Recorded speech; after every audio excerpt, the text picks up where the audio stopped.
ഗവർണർക്കെതിരെ കേന്ദ്ര സർക്കാരിനെതിരെ ധനകാര്യ വിഷയങ്ങളുമായി ബന്ധപ്പെട്ട് കേരളത്തിലെ ജനങ്ങൾക്ക് ഒരു ബോധവൽക്കരണം ഉണ്ടാക്കുക. പക്ഷേ ഇന്നലെ അവിടെ മറ്റൊരു കാര്യം കൂടി സംഭവിച്ചു. അതൊരു ചോദ്യം കൂടിയാണ്. ഇപ്പോൾ പ്രേക്ഷകർക്ക് സംശയം ഉണ്ടാവും. ചാഴിക്കാടനെ MP വിമർശിച്ചു എന്ന തരത്തിലാണ് വാർത്തകൾ പുറത്തേക്ക് വരുന്നത്. യഥാർത്ഥത്തിൽ അതാണോ സംഭവിച്ചത്? അല്ല, അത് സ്വാഭാവികമായിട്ട് സ്വാഗതം പറയുമ്പോൾ പിന്നെ അതൊക്കെ നേരത്തെയുള്ള ഘട്ടത്തിൽ വരുന്ന കാര്യങ്ങളാണ്. സ്വാഗതം കഴിഞ്ഞത് അവിടെ. അപ്പൊ അത് കഴിയുമ്പോൾ പിന്നെ എല്ലാവരും അവതരിപ്പിക്കാനുള്ളത്. അത് ആണ് ആ സമയം. പിന്നെ ഞങ്ങളാകെ 3 പേരാണ് പ്രസംഗിക്കുക. അതിന്റെ ഒരു ക്രമം അവിടെ സമയമെല്ലാം പാലിക്കാൻ പറ്റില്ല. അത് സ്വാഭാവികമായിട്ട് അതിന്റെ ഒരു ഇത് മാത്രമായിട്ടാണ്. അത് അങ്ങനെ കണ്ടിട്ടില്ല. ഇപ്പൊ ചാഴിക്കാടിനെ സംബന്ധിച്ച് അതിനുശേഷം അവർ നമ്മൾ വളരെ വർത്തമാനം പറഞ്ഞല്ലേ പിരിഞ്ഞു പോയത്. എന്നുവെച്ചാൽ അത് ഒരു സ്വാഭാവികമായി നമ്മളൊരു ഘടന ഇതേവരെ പുലർത്തി വന്ന ഒരു രീതിയുണ്ട്. ആദ്യം 3 പേര് പോവും, അവർ പ്രസംഗിക്കും, ഓരോരുത്തർ ഇത്ര സമയം പ്രസംഗിക്കും. അത് കഴിഞ്ഞിട്ട് അവിടെ അതിനുശേഷം പിന്നെ വന്നു കഴിഞ്ഞാൽ ജസ്റ്റ് പറയലാണ്. അതിനുശേഷം മുഖ്യമന്ത്രിക്ക് അങ്ങനെ കൃത്യമായ ഒരു സ്ട്രക്ചേർഡ് ആയിട്ടുള്ള പ്രോഗ്രാമാണ്. ചാഴിക്കാടൻ കേരളത്തിന് വേണ്ടി നിലകൊള്ളുന്ന 2 MP-മാരിൽ ഒരാളാണ്.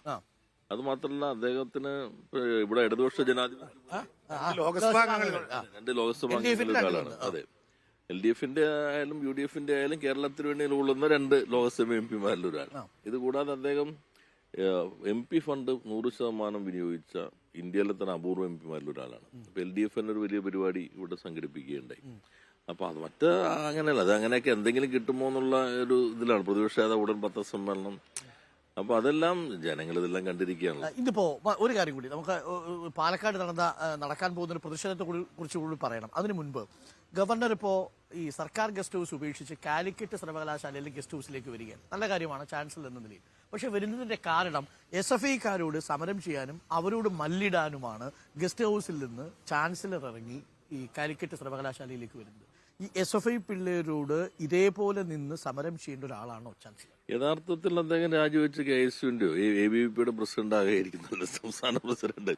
അല്ലെങ്കിൽ ആരെങ്കിലും ഇതുപോലെയുള്ള ഒരു രീതി ചെയ്യൂ? നമ്മളൊരു ഗവർണർ, ഒരു ഭരണഘടനാ പദവിയിൽ ഇരിക്കുന്ന ഒരാളല്ലേ. ഇവിടെ ഇനിയിപ്പോ കുട്ടികൾക്ക് എന്തെങ്കിലും, അവർ വിദ്യാർത്ഥികളാണല്ലോ, എന്തെങ്കിലും രൂപത്തിൽ വന്നു എന്ന് കരുതാം. അപ്പൊ അതിനോടുള്ള പ്രതികരണം എന്തായിരിക്കും? ഇതെല്ലാം KSUവിന്റെ ABVPയുടെ പ്രസിഡന്റ് ആവുന്നതായിരിക്കും ഗവർണർ നല്ലത്. എന്നാ വെച്ചാൽ നമ്മൾ ഓരോ പദവിയിലേക്ക് എത്തുമ്പോൾ ഞങ്ങൾക്ക് നേരത്തെ പറയുന്ന പോലെ ഇപ്പൊ പറയാൻ പറ്റും. നിങ്ങൾ ചർച്ചയിലിരിക്കുമ്പോൾ പറയുന്ന പോലെ ഇപ്പൊ പറയാതെ നമ്മളൊരു ചുമതല വഹിക്കുന്നു. നമ്മൾ ഓരോരുത്തരും ഏത് ചുമതലയാണ് വഹിക്കുമ്പോൾ അതിലേക്ക് ഉയരാനാണ് ശ്രമിക്കുക. ചിലപ്പോൾ നമുക്ക് പരിമിതികൾ ഉണ്ടാവും, ചിലപ്പോൾ എത്തിയെന്ന് വരില്ല. എന്നാൽ അതാണ് ശ്രമിച്ചുകൊണ്ടിരിക്കുക. ഇത് നേരെ ഒരു തരത്തിലുള്ള ഭരണഘടനാപരമായിട്ടുള്ള ഉത്തരവാദിത്വം എന്താണെന്ന് പോലും തിരിച്ചറിയാതെ പ്രവർത്തിക്കുന്നു എന്നുള്ളതാണ്. പിന്നെ ചാൻസലർക്ക് ഭരണഘടനാ പരിരക്ഷയില്ല. വിദ്യാർത്ഥികൾ സമരം ചെയ്യുന്നത് ചാൻസലർക്കെതിരായിട്ടാണ്, ഗവർണർക്കെതിരെയല്ല. അപ്പൊ യഥാർത്ഥത്തിൽ അങ്ങനെ പ്രശ്നമാണെങ്കിൽ നിങ്ങൾ എന്തിനാ സമരം? ഇന്ന് അദ്ദേഹം സമൂഹത്തിന് മുമ്പിൽ പറയേണ്ടത് എന്താ? ഞാൻ നോമിനേറ്റ് ചെയ്ത ആളുകൾ ഇവരുടെ മെറിറ്റ് ഇതാ സമൂഹത്തിന് മുൻപിൽ വയ്ക്കുന്നു. ഞാൻ ഈ സർവകലാശാലകളുടെ നിലവാരം ഉയർത്താനാണുള്ള അദ്ദേഹത്തിന്റെ പ്രതിബദ്ധത.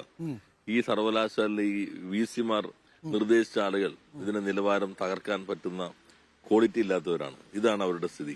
ഞാൻ ശുപാർശ ചെയ്ത ആളുകൾ, നക്ഷത്രങ്ങൾ, അവരിതാണ് എന്ന് പറഞ്ഞ് പറയട്ടെ സമൂഹത്തിൽ.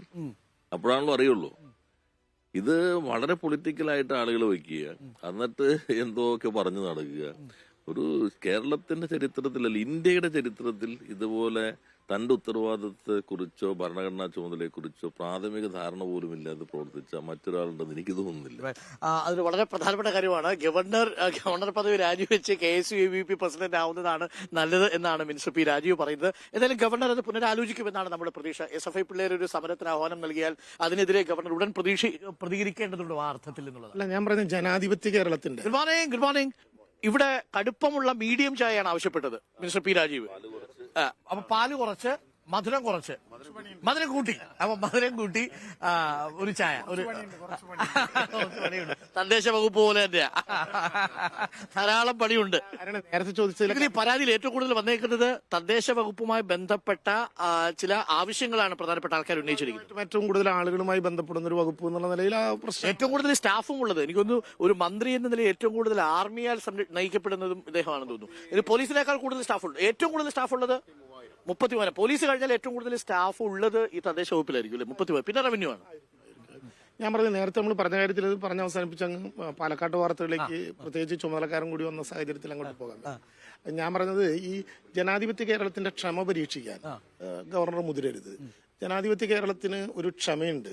അതിന്റെ നെല്ലിപ്പടി വരെ ഇപ്പൊ എത്തി നിൽക്കുകയാണ്. അതിനെ വീണ്ടും വീണ്ടും ചോദ്യം ചെയ്യരുത്. ഇതൊരു ഒരു ഒരു മാന്യത വിടാതെ ജനാധിപത്യ കേരളം ഇതിന്റെ മുമ്പിൽ നിൽക്കുന്നത് ഭരണഘടന എന്ന് പറയുന്ന നമ്മളെല്ലാം നയിക്കുന്ന ഒരു സംവിധാനം നമ്മുടെ മുമ്പിലുള്ളതുകൊണ്ടാണ്.